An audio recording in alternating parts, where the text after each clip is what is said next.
जब प्रभु श्री राम चित्रकूट पर विराजे थे तो इंद्रपुत्र जयंत ने राम जी के प्रभाव को जानने के लिए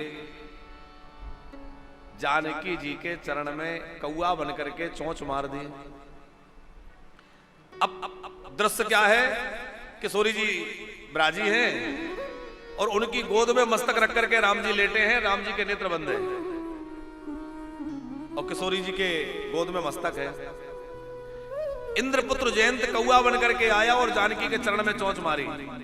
जानकी जी सह गई, कुछ नहीं कहा। उसको लगा कि अरे इन्होंने तो कोई प्रतिक्रिया नहीं की, राम जी को तो पता भी नहीं चला। तो उस दुष्ट ने यहीं तक नहीं रुका, वक्ष स्थल पर जाकर चोंच मार दी। किशोरी जी के वक्ष पर चोंच मारी तो रक्त की बूंद नीचे टपकी और राम जी के कपोल पर जाकर गिरी। और जैसे ही रक्त की बूंद कपोल पर गिरी तो राम जी के नेत्र खुल गए। क्या देखा, रक्त। उधर किशोरी जी का वक्ष रक्त रंजित है। ये किसने किया, ये दुस्साहस किसका है? चारों ओर देखा तो एक वृक्ष की डाली पर बैठा हुआ वह कौआ जिसकी चोंच में रक्त लगा है। समझ गए इसी ने ये अपराध किया है। एक सीख उठाई, उसके पीछे छोड़ दिया, चारों ओर भागा। व्याकुल होकर के नारद जी की प्रेरणा से पुनः राम जी के शरण में आया। तो जब आकर के चरणों में गिरा तो उल्टा आकर के गिरा, पैर ऊपर और पंख नीचे। आपने देखा होगा पक्षी कभी भी गिरता है तो उल्टा गिरता है, पैर ऊपर हो जाते हैं। उल्टा आकर के गिरा। जानकी जी ने उसकी व्याकुलता को देखा तो उसको देख करके जानकी जी के अंदर बड़ी करुणा प्रकट हो गई और सोचा बड़ा दुखी हो रहा है, बड़ा भयभीत है, मुझे इस पर कृपा करनी चाहिए। तो किशोरी जी ने अपने हाथों से उसको पकड़ के और उसका कंठ पकड़ करके उसको सीधा करके और राम जी के चरणों में लिटा दिया। अब राम जी के नेत्रों में तो रोष है, छोड़ूंगा नहीं इसको। तो जानकी जी की करुणा क्या कह रही है वो, प्रभु आप शरणागत वत्सल हैं और शरणागत वत्सल होकर के भी यदि आपने इसको मारा तो आपकी वह शरणागत वत्सलता व्यर्थ हो जाएगी कि शरण में आए हुए को मार डाला, इसलिए इसको क्षमा कर दीजिए। राम जी ने कहा क्षमा नहीं कर सकता, इसने तुम्हारा अपराध किया है। क्या अपराध किया है? बोले तुम्हारे वक्ष स्थल पर चोंच मारी। तो जानते हो जानकी जी ने क्या कहा? हमारी किशोरी जी बोली भगवान आप तनिक विचार करिए, छोटा बच्चा जब अपनी मां का दूध पीता है तो दूध पीते समय अब उसको नए नए दांत निकल रहे हैं तो कभी कभी वो दूध पीते पीते अपने मां के आंचल को काट देता है, दांत गड़ा देता है। तो उससे क्या कभी मां नाराज होती है? अरे छोटा बच्चा यदि दूध पीते पीते दांत लगा भी दिया, क्या फर्क है, बच्चा है।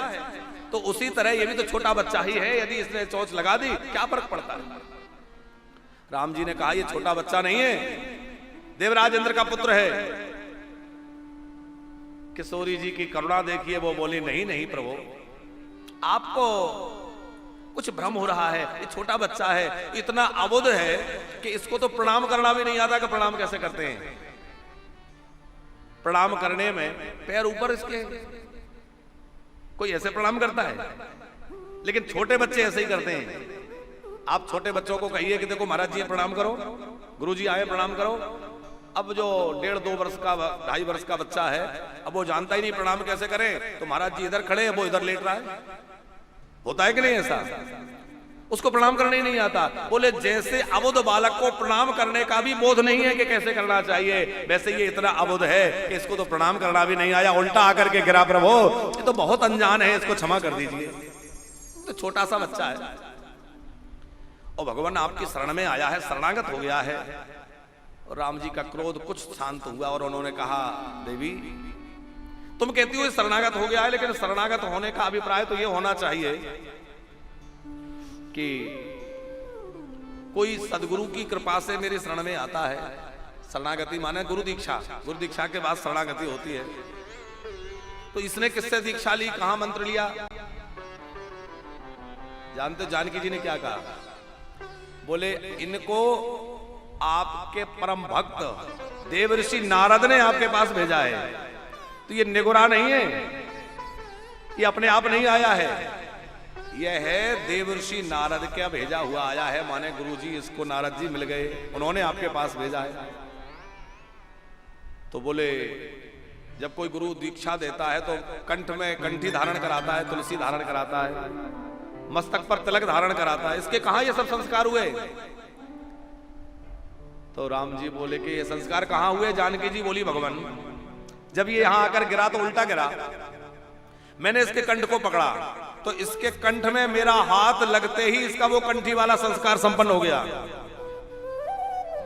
बोले इसको भी ठीक मान लेते हैं, लेकिन वो मस्तक पर तिलक दिया जाता है, तिलक इसको कहां हुआ? बोले भगवान जब ये उल्टा गिरा तो चित्रकूट की आपकी चरण रज इसके मस्तक पर लग गई। चित्रकूट में आपकी चरण रज पड़ी है, उस चरण रज में ये गिरा तो आपके चरणों की रज इसके मस्तक पर लग गई, तो इसका वह संस्कार भी संपन्न हो गया। प्रभु इसको क्षमा कर दीजिए, उसको शरण में ले लीजिए। ऐसी बातें जानकी जी ने करी कि राम जी को उसको प्राण दान देना पड़ा। एक आंख खोल करके बोले अब जाओ। लेकिन राम जी ने मन में विचार किया कि यदि ये साथ रहेंगी और इसी तरह की वकालत करेंगी तो फिर तो राक्षसों को मारना असंभव है। निशाचरों का संहार कैसे होगा? मुझे तो राक्षसों को मारना है, और जिस राक्षस को मारूंगा इसी तरह की तर्क प्रस्तुत कर देंगी। तो राम जी ने कहा देवी जी जब तक मैं निशाचरों का संहार करूं तब तक कृपा करके अग्नि में विराजमान हो जाओ। जब तक करहूं निशाचर नासा और तुम पावक में करहूं निवासा, तब तक तुम अग्नि में वास करो। क्योंकि इनके अंदर इतनी करुणा है कि ये किसी को दंड देने ही नहीं देती। और जानकी जी जो है वही हमारी श्री राधा